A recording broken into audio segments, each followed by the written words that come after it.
महाविकास आघाडीला महाराष्ट्रामध्ये काल 1 वर्ष सरकार म्हणून झालं।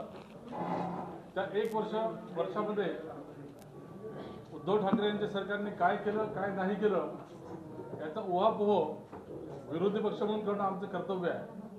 त्यामुळे अशा प्रकारच्या प्रेस कॉन्फरन्सेस सर्व महाराष्ट्रभर प्रत्येक शासकीय जिल्ह्यामध्ये होत आहेत। पहिली प्रेस कॉन्फरन्स आज 11 वाजता माननीय देवेंद्रजी फडणवीस यांची मुंबईला झाली। आज उपराजधानीमध्ये माननीय सुधीर भाऊंची प्रेस कॉन्फरन्स होते। उद्या चंद्रकांत दादा पुण्याला घेतील, रावसाहेब दानवे औरंगाबादला घेतील। तर मी विनंती करतो सुधीर भाऊंना त्यांनी आपल्या पत्रकार परिषदेला सुरुवात करावी। आज 5 वाजता शिवसेना, काँग्रेस, राष्ट्रवादीच्या महाविकास आघाडीच्या सरकारला 1 वर्ष म्हणजे 12 महिने म्हणजेच 365 दिवस पूर्ण होत आहे। या 365 दिवसात जनतेच्या अपेक्षांचा मोठा भंग झाला। विरोधी पक्षाच्या माध्यमातून या सरकारच्या जनहित विरोधी धोरणाचा आढावा घेत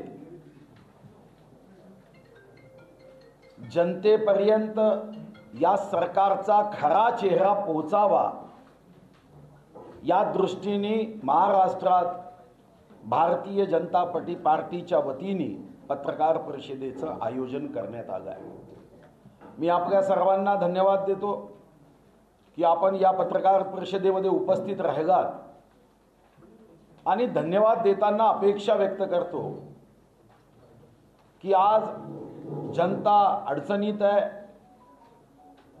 जनतेचे प्रश्न समस्या या सरकारने कोमात टाकले आहेत। आपल्या माध्यमातून जनहितासाठी या सरकारला जाब विचारण्याची प्रक्रिया सुरू होईल अशी अपेक्षा व्यक्त करतो। आजच्या दिवशी मागच्या वर्षी फडणवीसांचे सरकार गेले आणि फसवणाऱ्यांचे सरकार आले। सुरुवात स्थगितीपासून केली आणि हे स्थगिती सरकार आता सूड घेणारं सरकार हा यांचा 1 वर्षाचा प्रवास आहे। या 1 वर्षात महाविकास आघाडीने विश्वास गमावला। 1 मे 1960 स्वर्गीय यशवंतराव चव्हाणांनी महाराष्ट्राचा मंगल कलश आणला। महाराष्ट्रामध्ये जनहिताचं मंगल राज सुरू केलं। पण या 365 दिवसाचा अर्थ मंगलराज से जंगलराज। जनतेचा विश्वास पूर्ण गमावला, जनता हवालदिल आहे।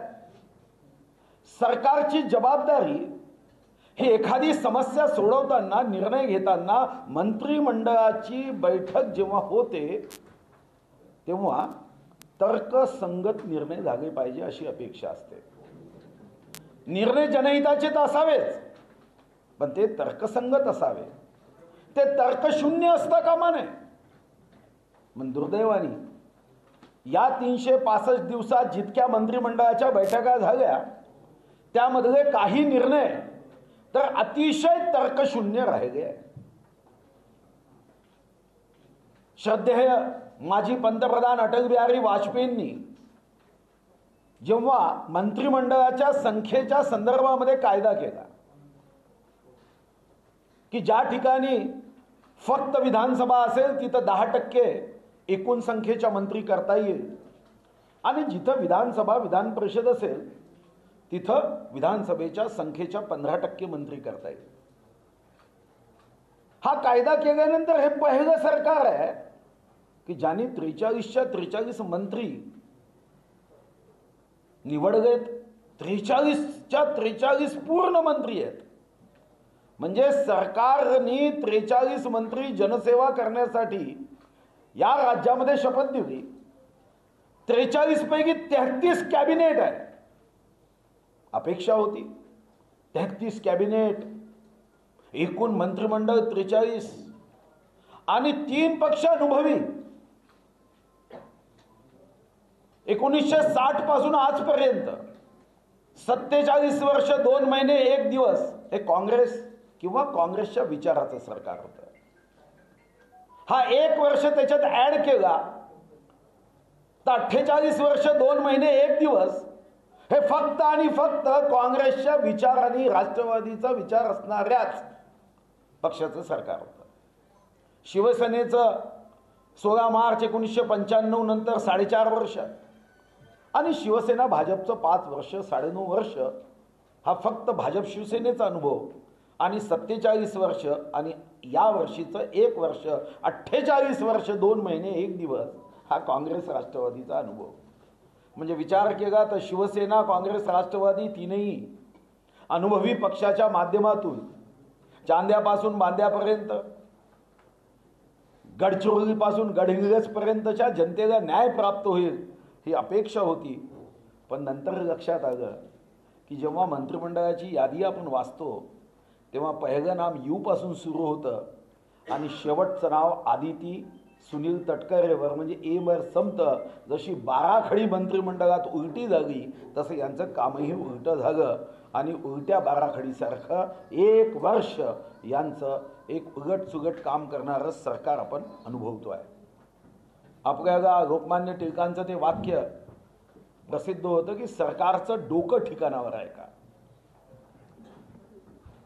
आज सरकारचे निर्णय जेव्हा आपण बघतो तेव्हा सरकारचं डोकं ठिकाणावर आहे का हे तर खरंच आहे, पण सरकारच ठिकाणावर आहे का असा प्रश्न जर आज लोकमान्य टिळक असते तर कदाचित त्यांनी विचारला असते. कारण 1 वर्षामध्ये तुम्ही कोणतीही मुलाखत बघा, यांचं भाष्य ऐका. आर्यभट्टांनी शून्याचा शोध लावला, इतिहासात नोंद झाली. पण राज्य सरकारचं कार्य शून्य आहे. जे काही करायचं ते केंद्र सरकार करेल हा शोध या सरकारने लावला. खरं तर संविधानामध्ये केंद्र सूचित 97 विषय आहेत, राज्य सूचित 66 विषय आहे. पण प्रत्येक मंत्री आपलं अपयश केंद्र सरकारने जीएसटी दिला नाही, ज्याच्यावर मी पुढे येईल. केंद्र सरकारने मदत केली नाही.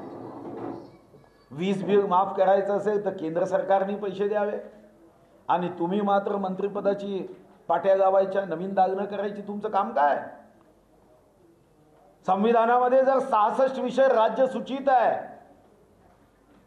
मग या राज्य सूचितल्या विषयावर निर्णय न्याय जनतेचे प्रश्न सोडवण्याची जबाबदारी काय केंद्राची आहे. पण दुर्दैवाने आज महाराष्ट्रामध्ये रडणारं सरकार आहे. लढणारं सरकार राहिलं नाही हे दुर्दैवाने सांगावं लागतं. अजब सरकारची गजब कहाणी आहे. साध्या अधिवेशनापासून आपण सुरू करू. 180 पानाचा महाराष्ट्र विधानसभा नियम पुस्तिका आहे. 320 सेक्शन आहे त्याच्यामध्ये. विधानसभा कशी चालवायची, अधिवेशन कसं चालवायचं आणि अधिवेशन घेणं हे काही मुख्यमंत्र्याच्या मर्जीवर असतं कामा नये. म्हणून संविधान सभेने या संदर्भातला निर्णय केला आणि संविधान सेक्शन 174 की जनतेचे प्रश्न त्याच्यावरची चर्चा, त्या प्रश्नावर तर्कसंगत डिस्कशन व्हावं म्हणून अधिवेशन घेतलं पाहिजे. पण आश्चर्य आहे की हिवाळी अधिवेशन नागपूरमध्ये घेणं हे 1953च्या करारानुसार हे आवश्यक आहे. पण नवीन शोध केला या सरकारने की नागपूरमध्ये जर अधिवेशन घेतलं तर कोरोना व्हायरसची यांची चर्चा झाली, बैठक झाली आणि कोरोना व्हायरसने सांगितलं की तुम्ही नागपूरमध्ये घ्या तर मी त्रास देईन, पण मुंबईत घ्या तर मी तुमच्या काही वाटी येणार नाही. हो काय तर्क आहे? 7 डिसेंबर पासून अधिवेशन घेताना तुम्ही नागपूर करार 1953चा भंग करता. एकीकडे थिएटर सुरू करता, मॉल सुरू करता आणि जनतेच्या प्रश्नासाठी चर्चा करायची, त्याच्यावर संवाद करायचा, तर्कसंगत त्यावरचं उत्तर तुम्ही द्यायचं. अधिवेशनाला पाठ फिरवता ही लोकशाही आहे? वर्षभरामध्ये एकदाही विदर्भाच्या भूमीवर पाय दिला नाही. हो, विदर्भात उष्णता खूप असते, पण या दिवसात आमची काही भूमी गरम आहे असा काही गैरसमज आहे का की इथं पाय दिला तर पाय भाजेल? एक वर्षात पाय दिला नाही मुख्यमंत्री उपमुख्यमंत्र्यांनी. विदर्भाच्या जनतेची फसवणूक तर केलीच. पाय दिला नाही मी समजू शकतो, पण झूम बैठक, एखादी वेबॅक्स बैठक तेही घेतली नाही. विदर्भ वाऱ्यावर सोडगा तुम्ही. अधिवेशन नाही. पूरग्रस्तामध्ये सुद्धा आवडतं गाव आणि नावडतं गाव, गडचिरोलीत पूर आला, भेट दिली नाही सगळं समजू शकतो, पण तुम्ही आर्थिक भेट दिली असती तर आम्ही गडचिरोली, भंडारा, गोंदिया, नागपूर, चंद्रपूर वगैरे धन्यवाद दिले असते. आणि आश्चर्य हे आहे की आमचाच विदर्भाचा पुत्र श्री नानासाहेब विधानसभेचे अध्यक्ष आहेत. नावाप्रमाणे ते सरकारला अधिवेशन जेव्हा नागपूरला घेणार नाही तेव्हा ते म्हणते ना घेतलंच पाहिजे, पण त्यांनी सुद्धा होकार दिला. हे आश्चर्यजनक आहे. ते आमचे मित्र आहे. मी विदर्भाच्या जनतेच्या माध्यमातून त्यांनाही आवाहन करेन, अध्यक्षाची खुर्ची उंचावर असते, मुख्यमंत्र्यापेक्षा ती खुर्ची आपण उंचावर ठेवतो. कारण जर राज्य सरकार चुकत असेल, राज्य सरकार शोषण अन्याय करत असेल, तर अशा वेळी नाना पटोलेंनी आपल्या नावासारखं त्यांना नाना म्हटलं पाहिजे. वैधानिक विकास मंडळ जेव्हा स्थापन झालं तेव्हा स्वतः पवार साहेब वैधानिक विकास मंडळाच्या ठरावाच्या वेळी पवार साहेबांनी भाषण दिलं. काय होतं भाषण? पवार साहेब असं म्हणाले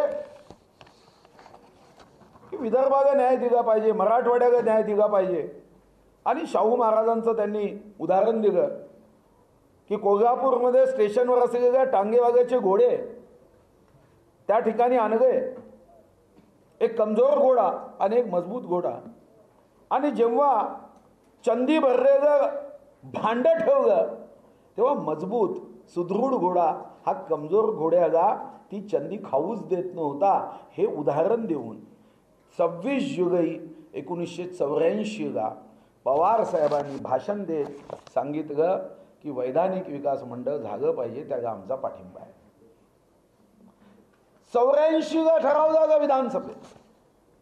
हा 84चा ठराव वैधानिक विकास मंडळाची स्थापना होण्याचा 26 जुलै 84 रोजी महाराष्ट्राच्या विधिमंडळात दोन्ही सभागृहांनी एकमताने ठराव पास केला.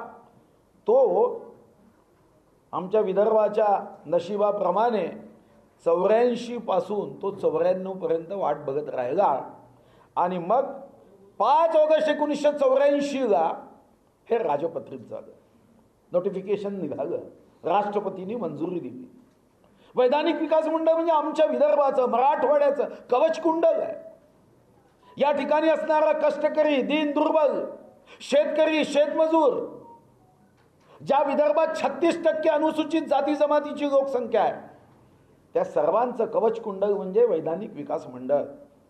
कारण वैधानिक विकास मंडळात 371(2) यामध्ये अतिशय स्पष्टपणे नमूद केलं आहे की विकास खर्चाकरता निधीचं वाटप करताना लोकसंख्येच्या अनुपातात केलं पाहिजे. शिक्षण, प्रशिक्षण, सेवा योजन यासाठी सुयोग्य व्यवस्था केली पाहिजे. अतिशय नियमामध्ये स्पष्टता आणली की राज्याच्या प्लॅन निधीतून जो आपण विभाजित करू शकतो त्यातून लोकसंख्येच्या अनुपातामध्ये वैधानिक विकास मंडळाचा निधी त्या भागाला दिला पाहिजे. अरे आपण वैधानिक विकास मंडळ आमचं कवचकुंडल आहे. आता आमचं जे कवचकुंडल आहे तेही 30 एप्रिलला मुदत संपली. 30 एप्रिलला. एक तर विदर्भावर सातत्याने तुम्ही अन्याय केला. आज विदर्भामध्ये एकूण 120 तालुके अमरावती आणि नागपूर विभागात आहेत. नागपूरमध्ये 64 आणि अमरावतीमध्ये 56. आपल्यापैकी अनेकांना याची माहिती असेल की मानव विकास निर्देशांक, ह्युमन डेव्हलपमेंट इंडेक्स SDI, ज्याच्यामध्ये अतिशय गरीब जनता असणाऱ्या तालुक्यांची यादी केली. 125 तालुके या महाराष्ट्रात, 358 तालुके 36 जिल्ह्यामध्ये आहेत. मुंबई सोडा, उपनगर मुंबई सोडा, जिल्हा परिषद असणारे 34 जिल्हे.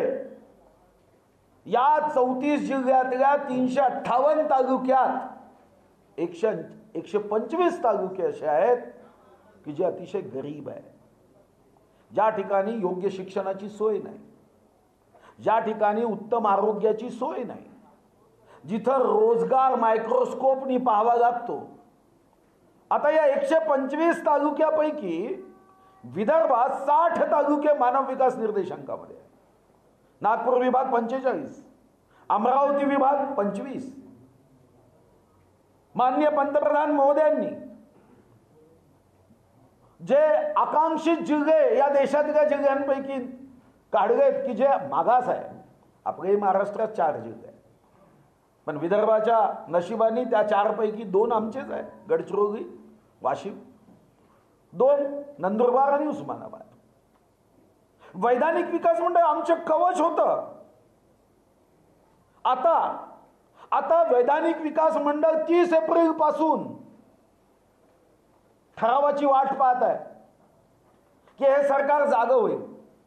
आम्हालाही वाटलं की जगामध्ये सर्वात जास्त झोप घेणारा एकच माहिती आहे आपल्याला, कुंभकर्ण. तर आम्ही विचार केला की ठीक आहे, 2 महिन्यांनी होईल, 4 महिन्यांनी होईल, 5 महिन्यांनी होईल. कुंभकर्ण आज असता तर आत्महत्या केली असती की आपल्यापेक्षा कोणी मोठा भाऊ आहे. वैधानिक विकास मंडळाचा ठराव आमचे विदर्भाचे मंत्री बाकी सर्व गोष्टींसाठी फाईल घेऊन स्वतःच्या स्वार्थासाठी खेटे मारतात, पण वैधानिक विकास मंडळासाठी आवाज निघत नाही. अरणापासून वाचण्यासाठी गावायचे आहे. वैधानिक विकास मंडळाच्या प्रस्तावापासून वाचण्यासाठी तुम्हाला मौनी बाबा बनून त्या मंत्रिमंडळात बसायचं नाही आहे. 24 तास मंत्री पदामध्ये खुश आहे. 30 एप्रिल पासून प्रस्ताव नाही. आमचं कवच कुंडल काढलं. सरकारकडून अपेक्षा होती की विदर्भ मराठवाड्याच्या जनतेवर हे सरकार न्याय करणार नाही, पण हे शोषण करताय. आणि या विरुद्ध, या सरकारच्या विरुद्ध जनतेला मी आवाहन करतो की जिथं कुठं संधी मिळेल तिथं आपला असंतोष व्यक्त केला पाहिजे. वीज बिल, मला तर आश्चर्य वाटतं. काल मी आमचे नितीन राऊत साहेब ऊर्जा मंत्री आहे विदर्भाचे, बावनकुळे साहेब माजी ऊर्जा मंत्री, दोघांची चर्चा ऐकत होतो. काय तर्कहीन उत्तर देतात आमचे मंत्री. म्हणाले अंबानीने मोबाईलचं बिल माफ केलं का? अंबानीने लॉकडाऊन केलं होतं का? लॉकडाऊन तुम्ही केलं. तुम्ही जनतेला सांगितलं हात धुवान घरी सुरक्षित राहा, पण तुम्ही हात धुवून जनतेच्या पाठीशी लागले. गरम पाणी प्या, घरी बसा, हे काय अंबानीने सांगितलं? तो काय अंबानीकडून तुम्ही अपेक्षा करता की त्यांनी बिल माफ करावं? अरे मायबाप सरकार, वेलफेअर स्टेट तुम्ही आहात. आणि एवढंच नव्हे, कधी कधी वाटतं की या सरकारला त्या गझनीच्या हिरो सारखी याची भूमिका आहे, विसरून जातात. आमच्याकडे सर्व डॉक्टर आहे मी सोडून. अल्झायमर नावाचा एक आजार आहे की ज्याच्यामध्ये विस्मरण होतं. मला असं वाटतं की या सरकारला पॉलिटिकल अल्झायमर झालाय. जेव्हा काल ही चर्चा झाली तेव्हा मी मुद्दाम दोन्ही पक्षाचे जाहीरनामे आणले. मला आश्चर्य वाटतं, अरे अंबानींनी थोडी सांगितलं होतं की मोबाईल बिल मी माफ करेन, पण तुम्ही सांगितलं ना. हा वचननामा, हा शिवसेनेचा वचननामा आहे. या शिवसेनेच्या वचननाम्यामध्ये स्वतः शिवसेनेने सांगितलं आहे, हे नंतर आमचे पाठक साहेब देतील, 300 युनिट पर्यंत वापर करणाऱ्या ग्राहकासाठी घरगुती वीज दर 30% कमी करू. हा वचननामा आहे. आणि कदाचित बाळासाहेबांचा फोटो या वचननाम्यावर नसता तर आपण माफी केलं असतं, पण बाळासाहेब शब्दाचे पक्के. रघुकुल रीत सदा चली आई, प्राण जाय पर वचन न जाई, ही बाळासाहेबांच्या शब्दाची शक्ती होती, ताकद होती. त्यांचा फोटो छापलाय. तुम्ही सांगितलं 300 युनिट पर्यंत, तेव्हा तर कोरोनाही नव्हता. तुम्ही सांगितलं आपल्या वचननाम्यामध्ये की आम्ही हे निश्चितपणे 30% कमी करू. पण अल्झायमर राजकीय अल्झायमर झालेल्या सरकारने 30% तर कमी केलं नाही, पण 1 एप्रिलला विजेच्या दरामध्ये वाढ केली. काय चूक आहे विदर्भाची? विदर्भाची जनता सात्विक आहे, सहन करणारी आहे. सहनशीलतेचा अंत पाहता. सर्वात जास्त ऊर्जा केंद्र इथं आहे, ऊर्जा मंत्री इथं आहे, पण विजेचं बिल कमी करताना काय तर्क देत आहे? तर्कहीन. म्हणाले थकबाकी आहे. थकबाकीचा आणि वीज माफीचा काय संबंध? शेवटी विजेची माफी किंवा वीज दरामध्ये जी सूट द्यायची आहे, सवलत द्यायची आहे, ती काय MSEBीला थोडी द्यायची आहे, वितरण कंपनीला थोडी द्यायची आहे, ती तर राज्य सरकारला द्यायची आहे. हे पैसे राज्य सरकारने द्यायचे आहे. आणि थकबाकी कोणाच्या काळात झाली हे काय सांगता? अरे तुमच्यामुळे झाली. विधानसभेत तुम्ही भाषण काढा. विधानसभेत तुम्हीच सांगितलं, सर्व पक्षाच्या आमदारांनी सांगितलं की शेतकरी अडचणीत आहे. शेतकरी दुष्काळाचा सामना करताना स्वतः 2017 मध्ये सन्माननीय शरद पवारांनी ट्विट केलं. तुम्ही सांगितलं, आम्ही तुमचा सन्मान केला, कारण आम्ही तुमचा सूड घेण्याचं राजकारण आमचं नाही आहे. सबका साथ सबका सन्मान ही भूमिका आहे. थकबाकीचा आणि विजेचे दर कमी करण्याचा काय संबंध? काय तर्क आहे? 1 एप्रिल हे युरोपियन कंट्रीमध्ये एप्रिल फुल बनवणारी तारीख मानली जाते, पण तुम्ही तर जसे काही युरोपात जन्मल्यासारखे आम्हाला एप्रिल फुल बनवता. 1 एप्रिल कोरोनाचं संकट आणि त्यावेळी तुम्ही विजेचा दर वाढवता. 0 ते 100 युनिट 40 पैशांनी दर वाढवला. काही वाटत नाही? काही मन नाही आहे? तुम्ही संकटात सुद्धा सूड घेता जनतेचा.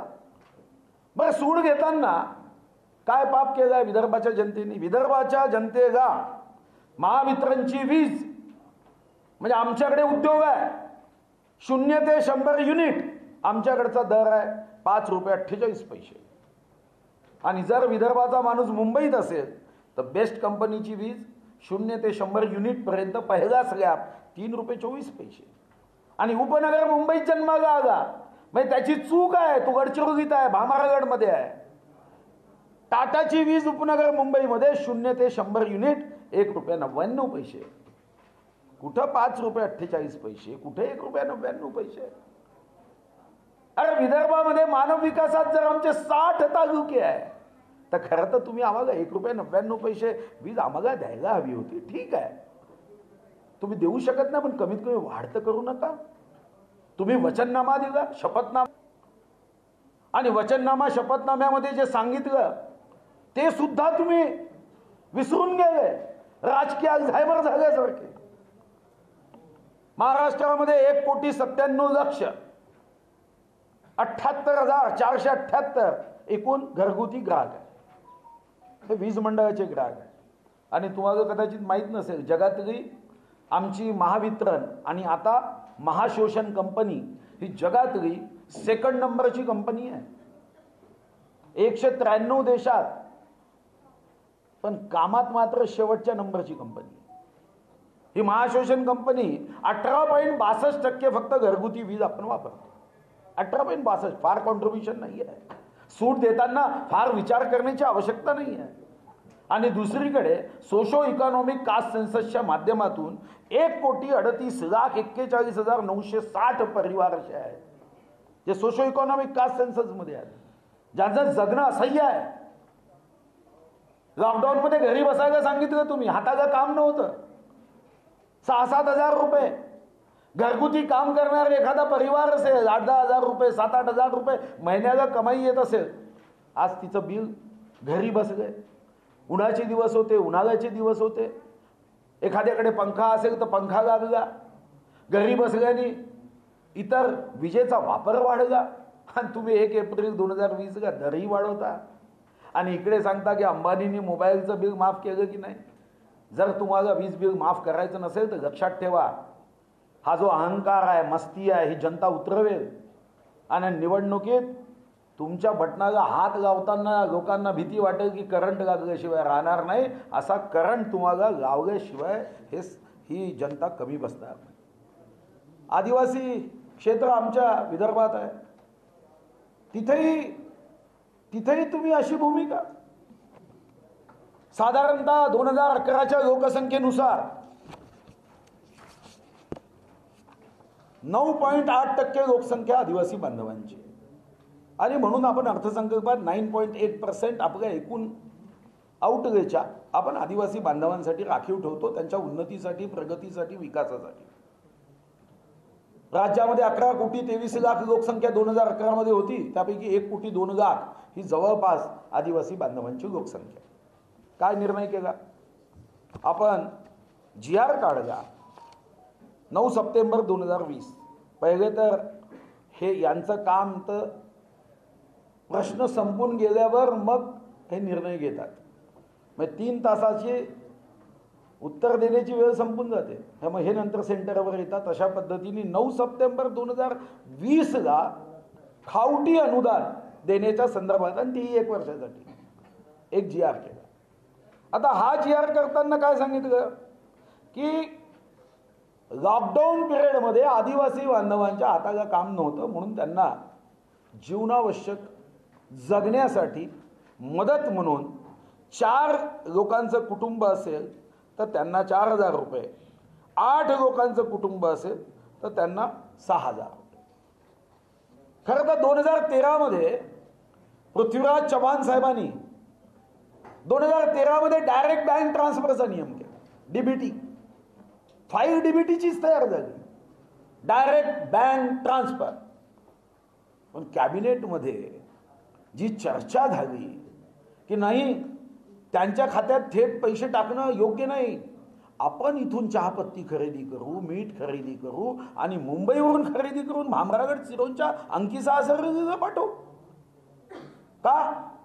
4,000 रुपये थेट जर त्यांच्या डायरेक्ट बँक ट्रान्सफर केले, त्यांना काय चहापत्ती विकत घेता येत नाही.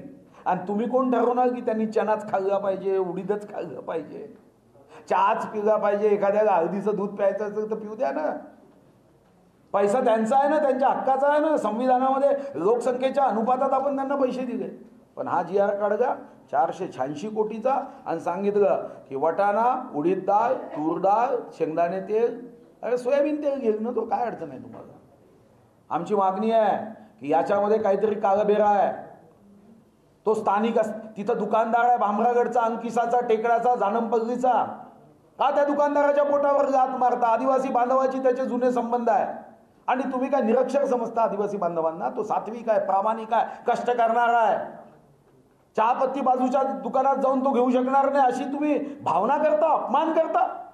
हा अपमान आदिवासी बांधव, आदिवासी आमदार, खासदार हे दूरपर्यंत सहन करणार नाही. येता जाता एकच सांगितलं जातं, केंद्राने आमचे GSTचे पैसे थकवले.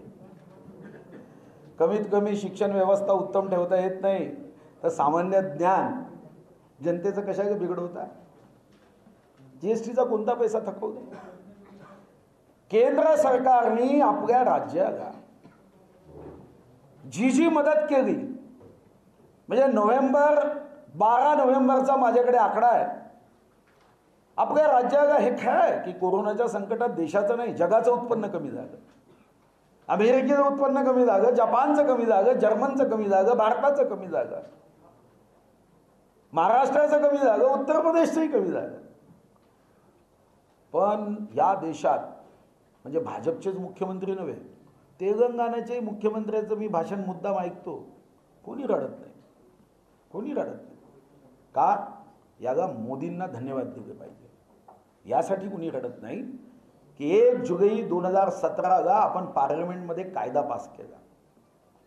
GST जेव्हा 2011 मध्ये चिदंबरमनी अर्थसंकल्प मांडताना सुतोवाच केलं, तेव्हा त्यामध्ये एक गोष्टीचा अभाव होता, ज्याबद्दल माननीय मोदीजींनी मुख्यमंत्री म्हणून पत्र लिहिलं होतं की ही गोष्ट जर तुम्ही त्यामध्ये सम्मिलित करणार नसाल तर GST परिपूर्ण होणार नाही. आणि मग मोदीजींच्या मान्यावरून या गोष्टी ज्या सम्मिलित झाल्या, यासाठीच राज्यसभेत आज बाहेर येऊन विरोध करणारे एक मतानी कायदा GSTचा पास केला. एक मतानी, एका माणसाने विरोध केला नाही. कारण त्या कायद्याने प्रत्येक राज्याला त्याच्या तिजोरीचं संरक्षण करण्याचं सेक्शन टाकलं. जीएसटी टाकताना स्वर्गीय अरुण जेटलींनी सांगितलं की आज राज्याचा सरासरी विकासाचा दर, ग्रोथ रेट, जीडीपी मधली वाढ, जीएसडीपी मधली वाढ ही 8%, 8.5%नी मॅक्झिमम आहे. ज्यांना अर्थशास्त्राची ज्यांना माहिती आहे त्यांना माहिती आहे की या शिवाय ते म्हणाले की आम्ही 14% तुमच्या जीएसटी मध्ये, तुमच्या वॅटच्या उत्पन्नामध्ये आणि इतर जे काही कर त्यामध्ये आपण सामील केले, सेस त्याच्यामध्ये जीएसटी मध्ये सामील केले, आपण यामध्ये 14% वाढ गृहीत धरू. मोठी वाढ होती. आणि म्हणूनच माननीय देवेंद्रजीच्या नेतृत्वामध्ये आमचं सरकार असताना 1 मे 1960 नंतर पहिल्यांदा आम्ही रेव्हेन्यू सरप्लस 11,974 कोटी होतो. 11,974. 2073 कोटी आम्ही सरप्लस होतो. म्हणजे आम्ही तुटीच्या महसुलीतून शिल्कीच्या महसुलीचा प्रवास केला. आमचं कर्तृत्व कमी होतं, त्यामध्ये मोदीजींचा या निर्णयाचा भाग मोठा होता. कारण 14% ही वाढ, चक्रवाढ ही देण्याचा निर्णय झाला. राज्याला या क्षणापर्यंत 68,209 कोटी 43 लाख दिले. हे दिले म्हणजे काही केंद्राने उपकार केले अशी माझी दूरपर्यंत भावना नाही. हा आमचा अधिकार आहे राज्याचा, हा राज्याच्या जनतेचा अधिकार आहे. पण येऊन जाऊन तुम्ही सत्य माहिती जनतेपासून दडवतात. कमीत कमी सत्यमेव जयते तुमच्या खुर्चीच्या वरती बोर्ड आहे. कधीतरी एखाद्या वेळी त्या बोर्डाकडे पाहत जा. सेंट्रल टॅक्सेस मधून आमचा हिस्सा जो येतो तो या क्षणापर्यंत आम्हाला 18,231 कोटी 65 लाख आहे. ग्रँट इन एड 24,989 कोटी 37 लाख आम्हाला प्राप्त झाले. आणि हे मी राज्य सरकारकडूनच घेतलेले आकडे आहेत. फक्त मी अधिकाऱ्यांना गमतीने म्हणालो की जे आकडे तुम्ही मला देता ते कमीत कमी मुख्यमंत्र्यांनाही देत चला. आता त्यांची घरी जाऊन भेट होत नाही ती गोष्ट अलग आहे. जीएसटी कॉम्पेन्सेशन 9,906 कोटी. 15व्या वित्त आयोगाचे 7,142 कोटी. आणि ज्या सेंट्रली स्पॉन्सर्ड स्कीम आहे त्याचे 7,940.41 कोटी. 68,209.43 कोटी हे आजपर्यंत केंद्र सरकारने दिले आहे. आता येता जाता केंद्राकडून आम्हाला पैसे येणे आहे असं सांगितलं जातं. कालही मी 1-2 मंत्र्यांना पाहिलं, ते म्हणाले केंद्राकडून पैसे येणे बाकी आहे म्हणून आम्ही वीज बिलाची माफी देत नाही. मला असं वाटतं, पहिले असं म्हणायचं की खोटं बोल पण रेटून बोल. आता असं वाटतं खोटं बोल पण ठरवून बोल. ठरवून सांगितलं जातं. ही खोटी माहिती. केंद्राने स्पष्टपणे सांगितलं की तुमच्या SGSTचा पूर्ण पैसा राज्याच्या ट्रेझरीमध्ये आपोआप येतो. याच्यासाठी काही केंद्र देत नाही. केंद्राकडे आपला हिस्सा कोणता आहे? जी 14% वाढ आहे ही जर झाली नाही तर तो जी गॅप आहे ती सेस फंडातून भरल्या जाते. केंद्राने यांना सांगितलं की तुम्ही आता राज्याच्या जनतेला पॅकेज द्यायचं असेल तर तुम्ही कर्ज घ्या. कर्ज घेऊन पॅकेज द्या आणि त्या कर्जाचं व्याज आम्ही देतो. पण राज्य सरकारने म्हटलं की नाही आम्ही कर्ज घेणार नाही. केंद्राने सांगितलं ठीक आहे आम्ही कर्ज घेतो. पण कधी कधी आश्चर्य वाटतं, हा राज्याचा केंद्राचा अंतर्गत विषय आहे. केंद्र पैसे देणार हे नक्की आहे, पण तुम्ही जनतेमध्ये दिशाभूल काय करता की कर्ज घेणं हे वाईट आहे. हो, आपल्या उत्पन्नापेक्षा कितीतरी पट कर्ज घेणं हे वाईट आहे.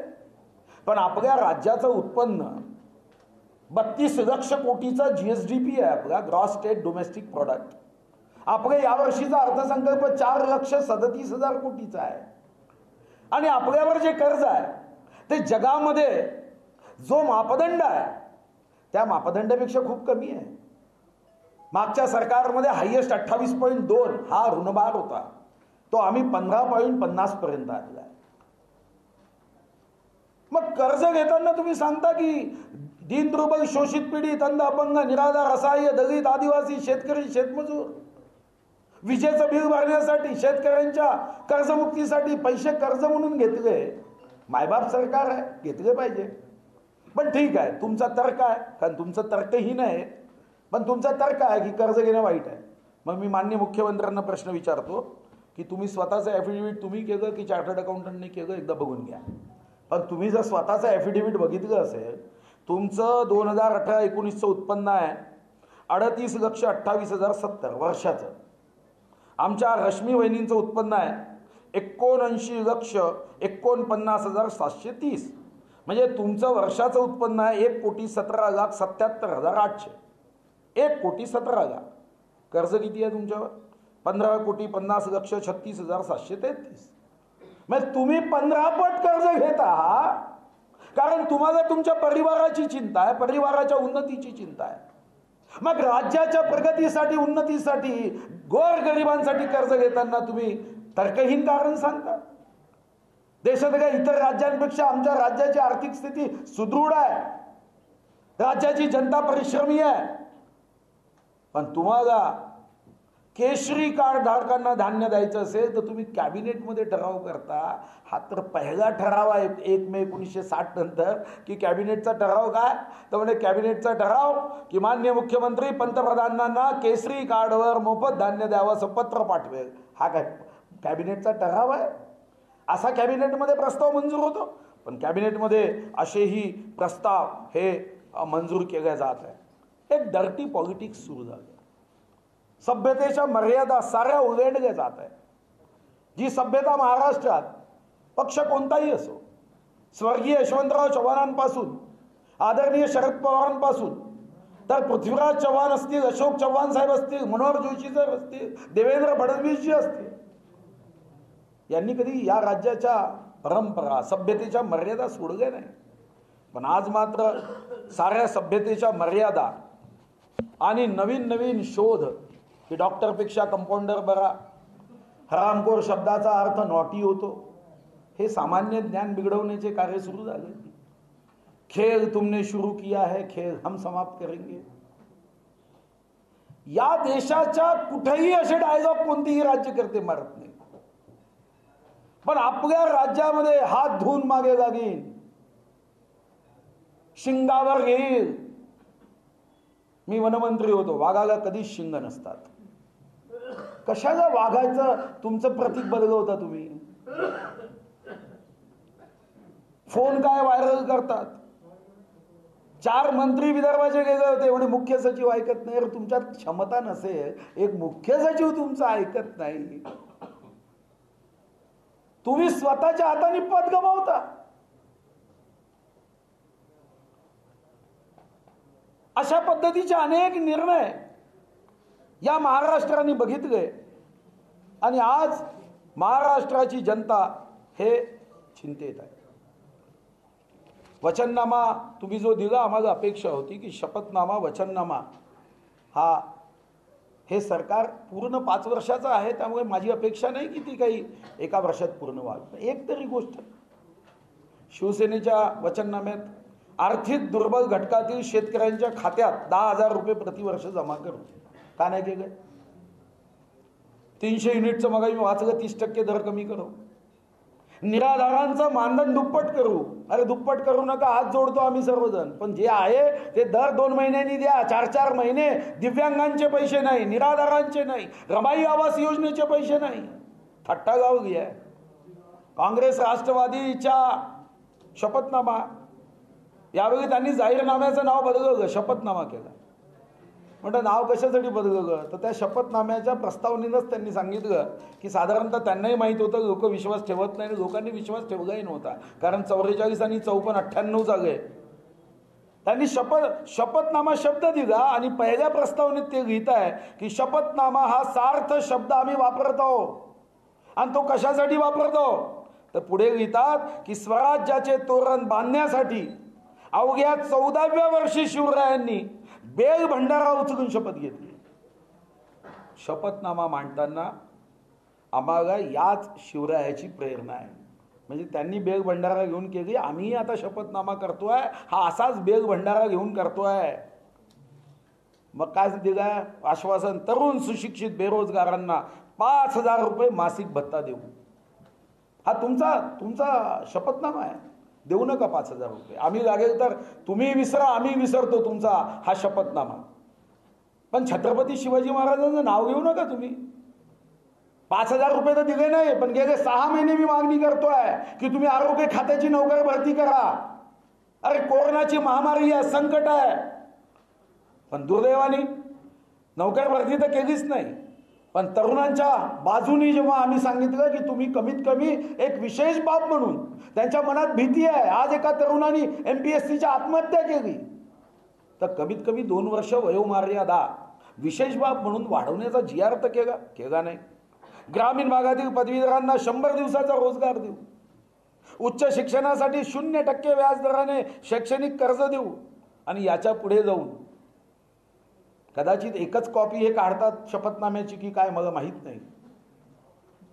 त्यांचा तर एक तर आश्चर्यजनकच आहे.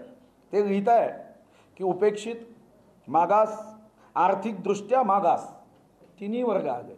उपेक्षित, मागास आणि आर्थिकदृष्ट्या मागास या घरातील किमान एका पात्र उमेदवाराला आम्ही नोकरी देऊ. मी आकडा काढला की मग हे किती होतीये, तर साधारणतः यांना नोकरी द्यायची असेल तर 1,40,41,960 हे उपेक्षित, मागास, आर्थिकदृष्ट्या मागास कुटुंब आहे, ज्यांना आपण साधारणतः 2 रुपये किलो 3 रुपये किलोनी गहू आणि तांदूळ देतो. का 1,38,00,000 लोकांच्या कुटुंबांना नोकऱ्या देणार आहात? आणि म्हणून 1 वर्ष पूर्ण होताना जनतेचा भ्रमनिरास जागा आहे, विश्वासघात जागा आहे. या सरकारने आपल्या कामामध्ये सुधारणा करावी. या सरकारने जनहिताचे निर्णय घ्यावे, जनतेच्या पाठीशी उभं राहावं. या संकटात या राज्याचं अर्थचक्र चालवण्याच्या दृष्टीने मुख्यमंत्री रोजगार योजनेचे पैसे असेल किंवा आज राज्यामध्ये साधारणतः 12,375 उद्योग बंद आहे. एकूण 36,623 उद्योग हे लेबर ॲक्टनुसार रजिस्टर्ड आहे. या क्षणाला 12,375 रोजगार बंद आहे, उद्योग बंद आहे. माझी आपल्या माध्यमातून, जनतेच्या माध्यमातून या सरकारला विनंती आहे की तुम्ही या राजकीय अल्झायमरची औषधी घ्या, पण तर्कसंगत निर्णय करा. आणि 1 वर्षाचा यांचा कार्यकाळ म्हणजे प्रश्नाची उत्तरपत्रिका लिहिण्याच्या ऐवजी प्रश्नातून पुन्हा एका नवीन प्रश्नाला जन्म देण्याची ही उत्तरपत्रिका आहे. या 365 दिवसाच्या यांच्या उत्तरपत्रिकेचा अर्थ म्हणजे एकही यांचं प्रश्न सोडवला नाही. आणि या प्रश्नाच्या ऐवजी, उत्तर लिहिण्याच्या ऐवजी पुन्हा एक नवीन प्रश्न जन्माला घातला. ही 1 वर्षाची यांची उत्तरपत्रिका ही रद्द करण्याच्या लायकीची आहे. आणि जनतेने यापुढे या सरकारच्या विरुद्ध जिथं संधी प्राप्त होईल तिथं आपला असंतोष व्यक्त करावा. आपल्याला काही विचारायचं असेल विचारू शकतो. तुम्ही आता बोलताना भाषणाच्या उगाच असं म्हणाला की हे सरकार पूर्ण 5 वर्षाचं असं तुम्ही म्हणाला. 5 वर्ष हे सरकार पूर्ण 5 वर्षाचं आहे, त्याच्यामुळे 1 वर्षात मला अपेक्षा नाही असं तुम्हीच म्हणाला. मला वाटतं की तुम्ही योग्य पद्धतीने ऐका ना, मी सांगतोय ना, एका मिनिटात समजेल. मी सांगितलं की कोणताही जाहीरनामा हा जेव्हा येतो तेव्हा मी समजू शकतो की तो 5 वर्षामध्ये पूर्ण करायचा असतो. पण या जाहीरनाम्यापैकी काही अटी ज्या आहे, एक तरी अट वर्षभरात पूर्ण करावी ही अपेक्षा असते, हा त्याचा अर्थ आहे. एक. दुसरी गोष्ट की तुमच्या मनात असं असेल की 5 वर्ष हे सरकार टिकणार, हे माझ्या मुखातून ऐकायचं आहे. ऐकून घ्या, मी त्या वाक्याचा पुन्हा अर्थ सांगितला ना, म्हणजे स्पष्ट करून सांगितलं. एखाद्या वेळी माझ्या वाक्याचा अर्थ पूर्णपणे समजला नसेल तर आत्ताच मी स्पष्ट केला. पण तुम्ही हा प्रयत्न करू नका की माझा तुम्हाला अर्थ समजला नाही म्हणजे तो मीच बोललो असं समजू नका. मग मी स्पष्टता आणली. जाहीरनामा 5 वर्षाचा. मोदी सरकार आलं होतं त्याच्यानंतर 1 वर्षानंतर सगळ्यांनी त्यांच्या कार्याची मीमांसा केली, अनालिसिस केलं आणि टीका पण केली. त्यावेळेला भाजपकडून सतत ती ओरड होत होती की 1 वर्षामध्ये तुम्हाला काय अपेक्षित आहे, 1 वर्षामध्ये कोणी सगळे प्रॉमिसेस डिलिव्हर करू शकतं का वगैरे. आता तुम्ही 1 वर्षानंतर तुम्ही तेच करताय जे तुमच्या विरोधकांनी त्यावेळेला केलं, ते कितपत योग्य नाही, हे योग्य नाही. म्हणूनच मी स्पष्टता आणली. म्हणजे करोनाचं मी पुन्हा सांगतोय ना, मी स्पष्टता आणली. स्पष्टता काय आणली की मला हे लक्षात आहे की कोणताही जाहीरनामा, वचननामा हा 5 वर्षाचा असतो. पण 1 वर्षामध्ये त्यापैकी काही मुद्दे तर सोडवायचे असतात की 0 सोडवायचे. आणि म्हणून 1 वर्षात मी 5 वर्षाचा जाहीरनामा पूर्ण करावा अशी अपेक्षाच केली नाही.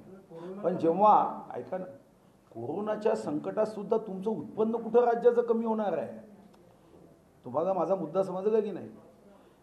आपण नशीबवान आहोत, ज्याचे धन्यवाद मोदींना दिले पाहिजे. या देशातल्या कोणत्याही राज्याचं GSTचं उत्पन्न कमी होऊच शकत नाही. हां, कॅश फ्लोचा प्रश्न असू शकतो आणि त्यासाठी केंद्राने सांगितलं की तुम्ही साधारणतः आत्ता कर्ज घ्या, कर्जातून तुमची गरज भागवा, लोकांचे प्रश्न सोडवा, कर्जावरचं व्याज आम्ही देतो. पण तेव्हा आपल्या राज्याने भूमिका घेतली की नाही, आम्ही कर्ज काढणार नाही, आम्ही नाही काढणार कर्ज, तुम्हीच काढा. केंद्राने सांगितलं आम्ही कर्ज काढतो. त्यामुळे अशी सहानुभूती कारण नसतानाची ही मी कशी व्यक्त करू की कोरोनाच्या संकटात जेव्हा GSTचं आणि तुम्हाला जर एवढी उत्पन्नाची उत्पन्न कमी व्हायची भीती आहे, मग का हो तुम्ही बिल्डरला स्टॅम्प ड्युटीमध्ये का कमतरता आणली? 10,000 कोटी रुपये कमी होणार आहे महाराष्ट्राचे. म्हणजे कोरोनामध्ये बिल्डरची आठवण झाली पण वीज ग्राहकाची आठवण नाही का?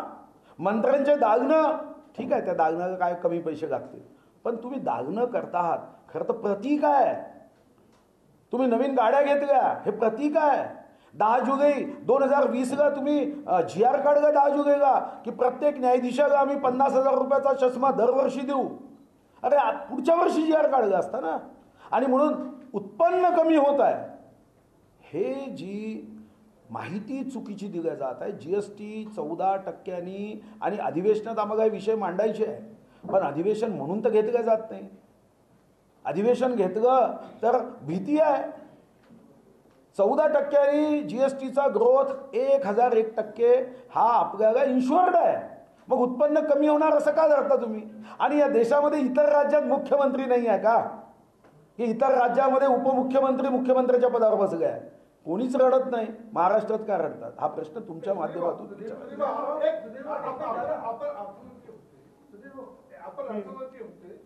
एकूण GST बद्दल आपल्याला किती मिळत होते आणि आतापर्यंत किती मिळाली मी सांगितलं ना. GST नाही ऐका, 68,000 GSTचे नाही मिळाले. पुन्हा गैरसमज करू नका.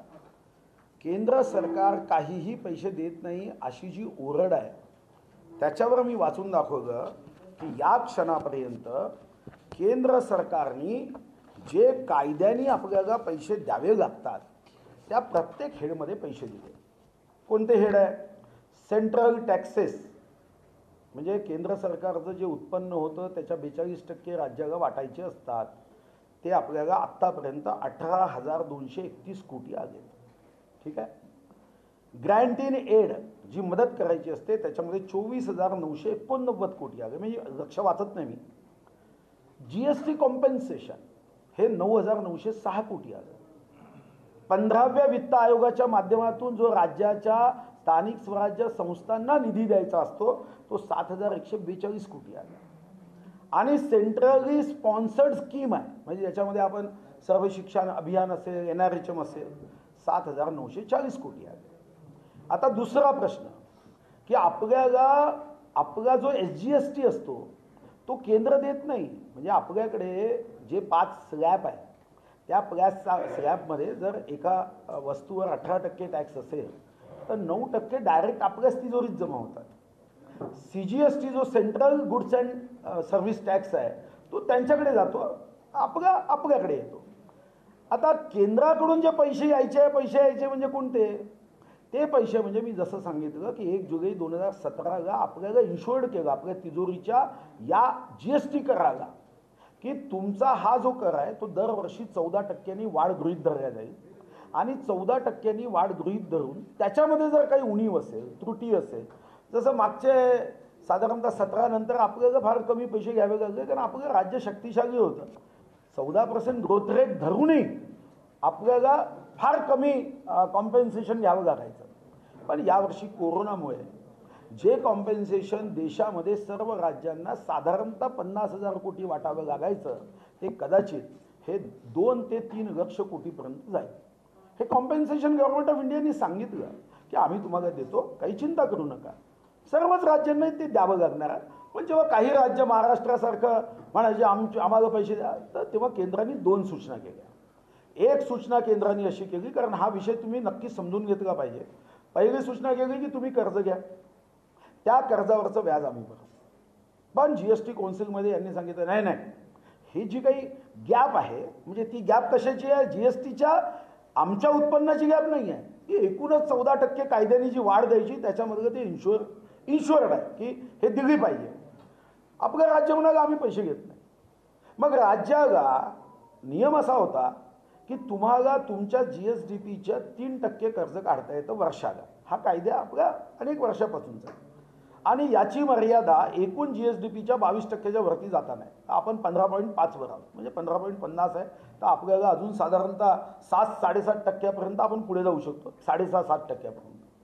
मग केंद्राने सांगितलं पण हे जेव्हा 3% कर्ज तुम्हाला घेता येतं त्याच्यामध्ये 12 विभागणी करावी लागायची.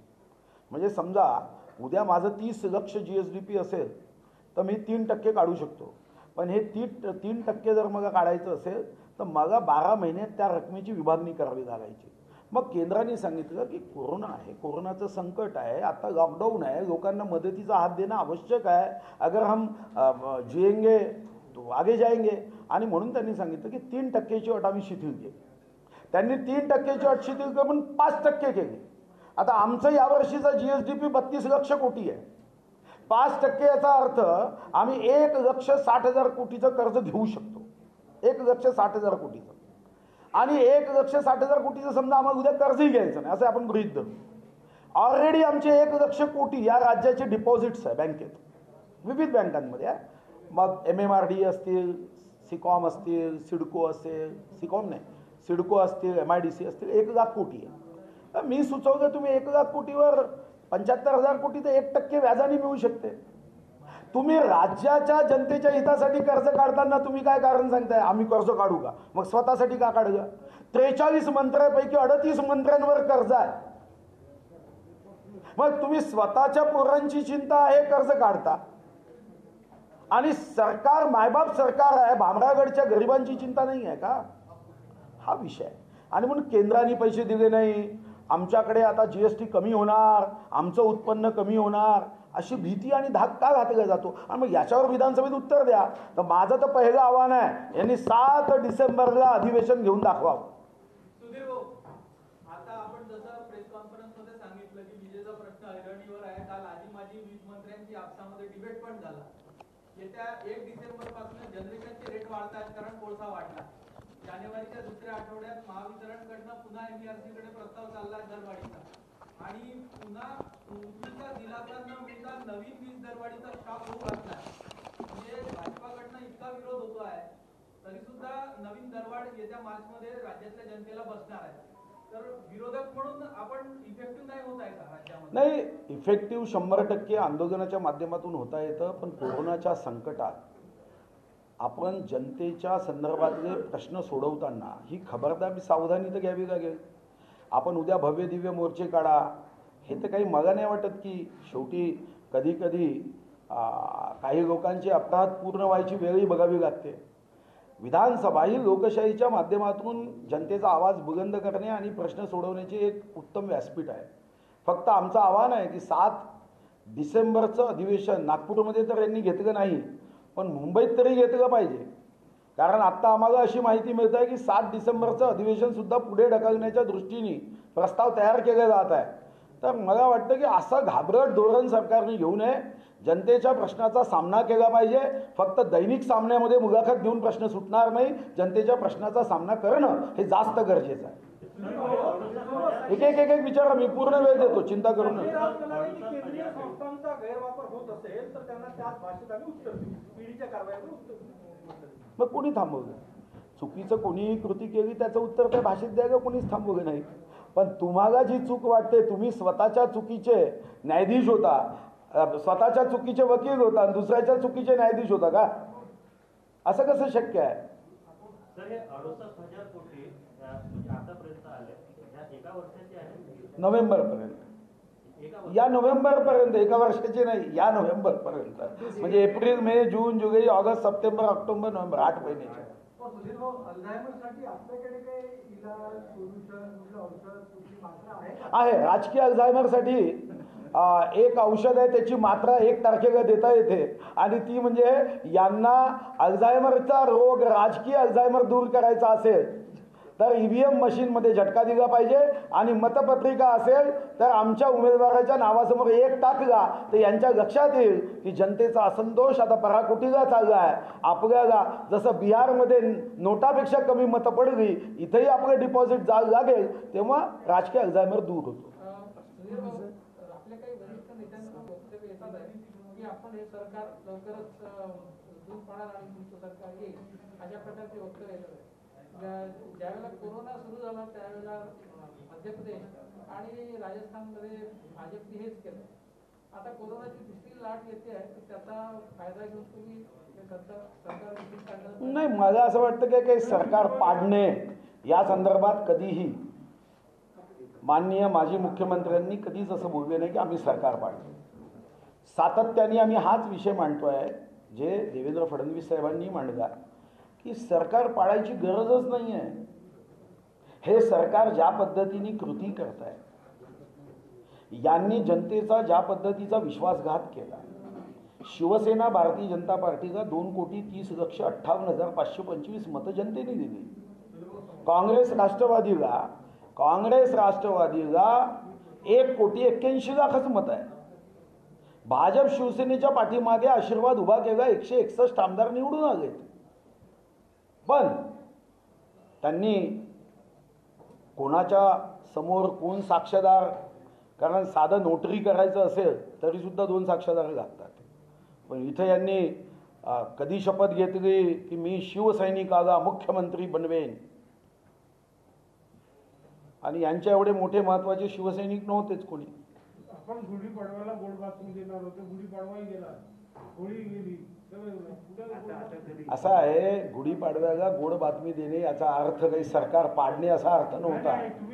ऐका ना, हो सांगितलं सरकार येईल असं नाही, मी माझ्याकडे प्रत्येक रेकॉर्ड असते. गुढीपाडव्याला जेव्हा हे सांगितलं तेव्हा गोड बातमी यासाठी येण्याची सांगण्यात आलं होतं, कारण काही लोक, काही नेते हे या दृष्टीने या सरकारच्या विरुद्ध आपला असंतोष व्यक्त करत भाषा करत होते की हे सरकार आम्हाला टिकवावं असं वाटत नाही. आणि आजही देवेंद्रजी आणि आम्ही सोडून एखादं जे स्टेटमेंट येतं ती या कारणाने येतं की प्रयत्न आमच्याकडून करण्याची आवश्यकताच नाही. आमचं जर म्हणणं आहे तुम्ही 500 वर्ष सरकारमध्ये राहा, त्याच्यासाठी पुढच्या बजेटमध्ये त्याचं एखादं शोध लावण्यासाठी खर्च करा, 500 वर्षाचं कसं जगता येईल. पण तुम्ही जनतेला कमीत कमी 100 वर्ष जगण्याची व्यवस्था जी आहे ती बिघडवू नका. सर, एक प्रश्न असा आहे की पदवीधरांची निवडणूक आहे आणि 6 वर्षाचा कार्यकाळ असतो. गेल्या 50 वर्षापासून भारतीय जनता पक्षांचाच इथे गट राहिलेला आहे नागपुरात. परंतु यंदा अशी निवडणूक होत आहे की भारतीय जनता पार्टीला कुठेतरी भीती आहे का की प्रचाराला ती उतरलेली आहे? प्रचाराला तर दर निवडणुकीलाच भारतीय जनता पार्टी उतरते. 1958 मध्ये यावेळी जास्त उतरत आहे. नाही, तुम्ही मागच्या वेळी कदाचित बघितलं नसेल म्हणून यावेळी जास्त उतरत आहे असं वाटत असेल. मी स्वतः 26 वर्षापासून आमदार आहे आणि 1980 पासून 40 वर्ष झाले पदवीधर मतदारसंघात मी स्वतः एक प्रचारक म्हणून काम केलं आहे. मला माहिती आहे असं कधीच नाही. 6 वर्षापूर्वी सुद्धा प्रचार झाला. असा का गैरसमज केला जातो हा नंबर 1 मला माहीत नाही. आणि मी तर भारतीय जनता पार्टीच्या तर सर्व कार्यकर्त्यांचं कौतुक करेन की सशाच्या भूमिकेत कधीच राहू नका. मेहनत करा, प्रचार करा, कष्ट करा. भूमिका सशाची नाही, वेग सशाचा ठेवा. भूमिका मानसिकता कासवाची ठेवा. काय पदवीधरामध्ये काम करणं काय वाईट आहे? प्रचार करणं वाईट आहे की घरी बसून राहायचं? आम्ही सुद्धा आता या वातावरणात बाकीचे जसे शेवटचा प्रश्न असं आहे. हे सरकार नाही, मी ऐकून घ्या ना. सरकार पाडणे हा विरोधक म्हणून आमचा कुठेही अजेंडा नाही, कुठेही अजेंडा नाही. सरकारने जनतेच्या हिताचं काम करावं हा आमचा अजेंडा आहे. आणि आमचा जो DNA आहे तो तर सत्तेसाठी कुछ भी योच खुर्ची पाहिजे हा आमचा DNA नाही. म्हणून आम्ही इतके वर्ष आम्ही 15 वर्ष विरोधात राहिलो ना. मी सांगितलं ना, 48 वर्ष 2 महिने 1 दिवस काँग्रेस राष्ट्रवादीचं सरकार होतं महाराष्ट्रात. तर म्हणून सरकार पाडणं हा आमचा उद्देश नाही. सरकार टिकावं काही आमच्या शुभकामना आहे. सरकारला जेव्हा त्या 3 पक्षाला एकमेकाचा वीट येईल तेव्हा त्यांनी निर्णय घ्यावा, त्यांना योग्य वाटेल तर तो निर्णय करावा, पण जनतेचे प्रश्न सोडवावे आणि 500 वर्ष राहावं काही कुठेही अडचण नाही. संजय राउत ने कहा है कि जो विपक्ष है ईस्ट इंडिया कंपनी वाला विपक्ष है उस तरीके से व्यवहार कर रहा है. मैं नहीं समझा. फिर से एक बार तिवारी जी. राउत ने कहा है कि विपक्ष जो महाराष्ट्र में है ईस्ट इंडिया कंपनी जिस तरीके से व्यवहार भारत में करती थी उसी तरीके का व्यवहार कर रहा है. पण क्या व्यवहार है, क्या व्यापार कर रहा है? खुद की अपने लिए जो कुछ चाहिए वो करने की कोशिश कर रहा है. मैं उनका अभी पहले तो उनकी कम से कम कुछ भाषा समझ तो भी सकता था, अब तो उनकी भाषा समझने के लिए एक रिसर्च इंस्टीट्यूट खोलने की आवश्यकता है.